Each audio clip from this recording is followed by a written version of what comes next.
Okay, open up our season with the SEC opponent, the Arkansas Razorbacks. Offensively, they have 7 returning starters, led by their returning starting quarterback, Brandon Allen. Very quality quarterback. He was banged up a lot last year, but we know he can really throw it. Their running backs, they're very deep. Collins, Williams, and Marshall, they're all 3 outstanding running backs. They run hard. They all can capable of making big plays. Their tight end, Hunter Henry, is one of the best in the country and one of the best in our league. Had a very good freshman year last year, and we know that he's a definite impact player. Defensively, they have 6 returning starters, led by their defensive end, Trey Flowers, outstanding player, an impact player that can change a game. Their safety, Alan Turner, is their leading tackler, very aggressive, very good player. Kicking game last year, they were very aggressive, and we expect them to do the same thing in this first game. And overall, we expect them to be much improved. They got an excellent coaching staff. It's their second year, in their systems, and we know that they're going to present a lot of challenges. As for us, our Jeremy Johnson will start, and then Nick Marshall will play. I'm not ready to say exactly when and all that, but he definitely will play. Also, Josh Holsey will start in the place of Jonathan Mincy, and Mincy will play also as far as that goes. Robinson Therese, I don't have any updated information for you, but like I said before, as soon as I do, I'll definitely let you know. Overall, our guys are just excited that the season's here. It's been a long off season, the way that the season ended in the last game, and our guys are looking forward, especially to playing at home. And so I know our coaching staff feels the same, and we know we're playing a very good opponent, and we're going to have to play well. Questions? What will affect when Nick will come in the game? What's that? What will affect when? And yeah, we have a plan, and they know the plan. And, so the score could play into it? Yeah, we have a plan, so we know what that is. It's your 3rd running back right now behind those 2 seniors. Yeah, we've got, of course, Rock Thomas. He's got a chance right there to be in the game. He's also got a chance to be kick returner. Peyton Barber, obviously, has a chance. So we really don't have who's number 3, who's number 4. We have specific things we feel like that both those guys can do well. I know you won't say it publicly, but does Jeremy have an idea of how long he's going to be in the game? Like I said, me and Coach Lashley and the rest of the guys, we have a plan. When do you inform Jeremy he's going to start? Jeremy's known that for a while. Can you talk a little bit about his development, kind of from spring to now, and last season to now? You talking about Jeremy? Yeah. Yeah. He's a lot like Nick. He went through the season, learning the offense, on the go. Then we had a chance in spring, gave him a lot of reps. He was already pretty familiar with this style of offense because he did something very similar in high school. We have a lot of confidence in to run our entire offense. And like I said before, he's very talented. I mean, the 2 games he played last year, he was the freshman SEC Offensive Player of the Week. Coach, do you feel like you have to be conservative considering Jeremy's his first SEC start? We have a lot of confidence in him, and he knows the whole playbook. There's not one thing that I would say that we're concerned about. How much will it help Jeremy to get some SEC experience under his belt, for this season and for the future? Yeah, I think there's nothing like experience. There's no doubt about that. And the fact that he got some good experience last year, and like I said, even this year, we were going to have a plan for him being a bigger factor this year than he was last year, and he's earned that too. I mean, he's very quality, and he does a lot of things that can help us win. Yes. What has Nick Ruffin done to jump up there into it? Yeah, and Nick's really stood out and done an outstanding job, on the defensive side. We had a lot of scrimmages with the young guys' emphasis, and he stood out and did a very good job in all those. You talked about Jeff Whitaker's comeback. You saw him back when he was young before he got hurt. How's he doing? Yeah, Jeff is one of our leaders. Last year in fall camp, banged his knee up, needed to get fixed, went ahead and redshirted. He's got a lot of experience. He's healthy now, and I think that's a big factor. And he's got experience in this league. Like he was before he got hurt? I think so. I think he probably even feels a little bit better. We've heard so much feedback about Sean Coleman's progress. We saw it last season. How tough is it, though, going out there now and having to face a guy like Trey Flowers, who a couple years back kind of had a heyday here? Yeah, well, like I said earlier, Trey's one of the better defensive ends in all of our league. And, they got other defensive ends that are pretty talented too. But, Sean is in a good spot. He's very confident.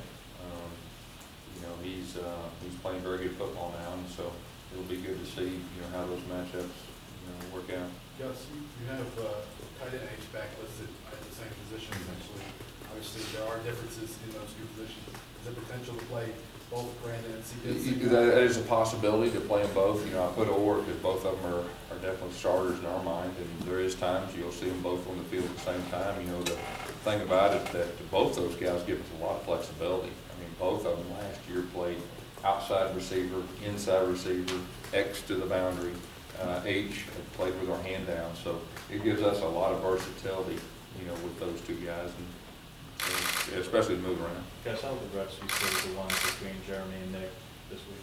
Yeah, well, we have a plan, and we're going to stick with that. And like I said, I'm not going to sit here and tell everybody exactly what our plan is, but we do have a plan. We feel very good about it. When the offseason, a major point was balance, achieving balance. When you're in an opening game where a team who likes to control possession and the clock is, last year was 2-1 the first half in particular. Does reaching that goal become more difficult, and do you take kind of some of the major points of that goal, maybe a step down? Well, the first game, you want to take what they give you. If they give you the run, you want to be able to run it. If they dare you to throw it, you want to be able to throw it. But you're exactly right. Last year, the time possession, offensively, there wasn't a lot of plays run. And they did a very good job of controlling the tempo and controlling the clock. And so, that's definitely a factor. Obviously, we'd like the tempo to be in our favor. Is Jalen Denson going to be ready to go for opening game? Yeah, he'll be ready to go. Coach, you said that Jeremy's known for a while. When did you tell him last week? Me and Rhett communicated with our quarterbacks, and we've had a plan for a while. Gus, you mentioned last year's game, they got a new defensive coordinator. You don't have any actual video of him. Right. So how do you prepare for what will probably be a very different approach? Yeah, I think there's going to be some similarities. I think that obviously he's very good. First of all, he's a very good defensive coordinator. He's very sound. You just do the best you can on predicting about how they're going to play you. But the first game, no matter whether it's this one or other years, there's always a feeling out time. There's usually wrinkles that you have to adjust to. And first games are usually about adjustments. So, we're going to do what we do, and we're going to hopefully get a feel for them, earlier in the game rather than later. And like I said, try to take what they give us. You went to Brandon now, he played last year's game with a numbed up shoulder. Yeah. He didn't have, I think, about 30 yards on his range. He's clearly a different guy now, so again, how do you anticipate? Well, you're exactly right. He's healthy now. I've seen him all the way back to high school. I know he can throw it. He's very accurate. Even with his arm last year, he threw a couple of deep balls very good. And, he's a competitor, and, he's a returning starter. There's not very many returning starters back in our league, and we know that he'll be ready. What are you expecting from Williams? What are you expecting out of him? What's that? Williams, what are you expecting from him? Well, expecting him to execute our offense. Up to this point, he's done a very good job. But there's nothing like games, and we'll see how he responds to games. But like I said before, he's very talented, and we'll just be able to execute our offense and go from there. Yes, you have 5 freshmen and 10 newcomers on your 2D. How comfortable are you playing them in this first game? You're letting them pass this. Yeah, well, if they're on the 2 deep, there's a really good chance that they're going to play. We think we got some talented guys. Fall camp, they've earned, the right to be up there, and so we feel very comfortable. That's with Robinson Parisi you don't list him on the depth chart, you really haven't given much mention here at all in this situation. Is this something that could stretch to 3, 6 games? You know, I don't know, but we just didn't feel like we needed to put him on there right now until, it gets resolved. You guys, at the beginning of the fall camp, you mentioned that Anthony Swain was at the end of the line linebacker after his undisclosed issues in the spring, but when Ellis was here Sunday, he said now he's the number 3 guy. Right. How pleased are you about how he immediately? Yeah, he's responded well, and he's earned his way back, and he's got experience. He's got some big game experience, and Coach Johnson, has a comfort with him. Coach, kind of a different note, there's a lot of big non-conference games this weekend as far as Clemson, Georgia, LSU, Wisconsin. You guys have a big one going up to Kansas State early in the season. How much do those help as far as recruiting goes and kind of getting the name out there? Yeah, anytime you play, big games, obviously you want to play well, first of all. That's the way that it helps recruit. The fact that we're playing an SEC game, the very first game, on the SEC network, I think is huge. And I think a lot of recruits, will be watching. Gus, going back to the last year, the swing gate play, you like some of that gamesmanship between coaches, and also knowing Beal past, he likes to do some trick stuff on special teams especially. How much you guys prepared for that this week? Well, I think you got to be prepared for everything. He's a very good coach. I mean, look at his track record. He's always been fairly aggressive. And so, first game, we got to be prepared for everything. And, like I said, they were very aggressive in special teams last year. And they got a lot of those guys back, and I expect them to be very aggressive, on Saturday. Do you expect something similar like a swinging gate play, something that kind of... I'm really not for sure, but we got to be prepared for whatever presents itself. First games are very unique.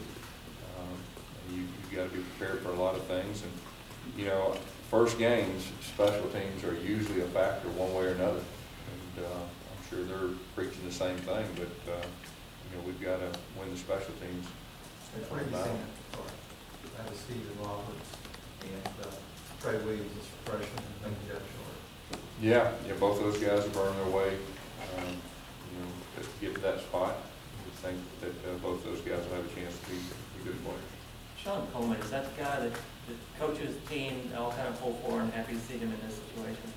Yeah, there's no doubt about that. I mean, you root for a guy like that, and the fact that you've seen Sean grow and work through, everything that he has, and to get to this point, of course, I got a chance to recruit him and watch the whole process go, and it's real special for me personally. But he's a football player, and he doesn't like all the extra attention and all that, but he's just ready to go out there and play, and we really expect him to play well.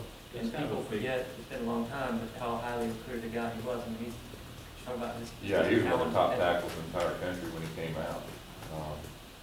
And he's starting to get his strength back and everything that we thought we recruited him, so it's a lot of fun to watch him. That's kind of a big picture question, but you made a point of emphasizing that your staff didn't have any turnover this offseason, how rare that is. Not speaking to this staff specifically this season or now, but just in a broad philosophical approach to how you go about coaching. Could you ever see yourself making a change to your staff only after a couple of games if things weren't going well? I have a lot of confidence in the staff. I mind everything that was there. And, you look at what we did last year, we almost won the whole thing with the staff, and we get a lot of confidence in them. And I don't know where that question came from, but Gus, kind of off the wall. You having lots of experience with first-time starters at quarterback, is it a little different with a guy like Jeremy that's been in the offense? Yeah, there's no doubt. I mean, we have a very good idea of what we're going to get with Jeremy. He's been in game situations. He's a year older.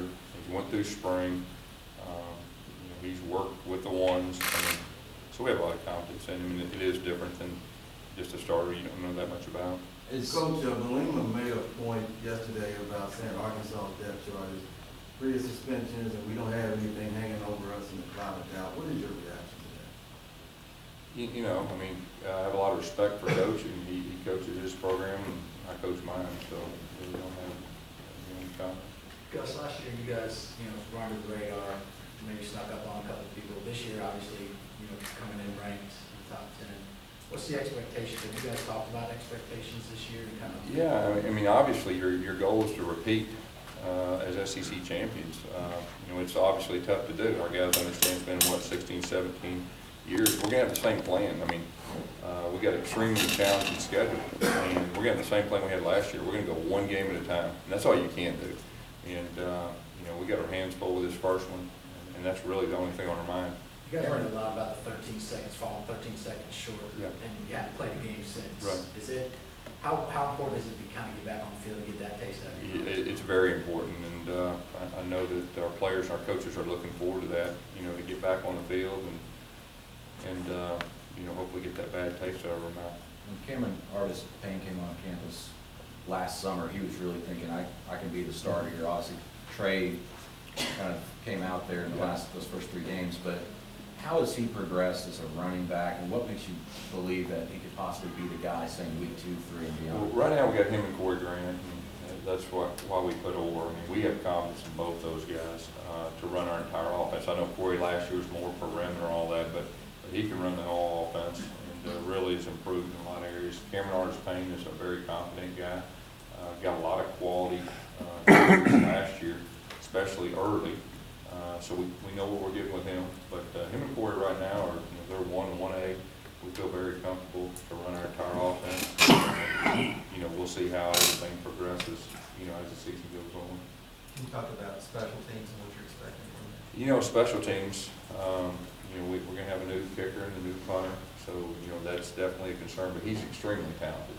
He's a great competitor, and so that's important.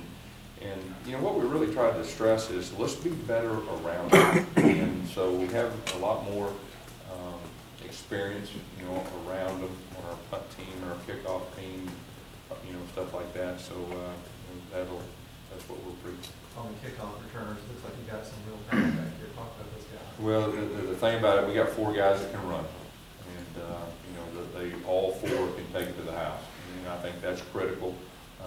You'll see all 4 back there at times, and we've worked extremely hard, and you know, we're pleased with those 4 guys.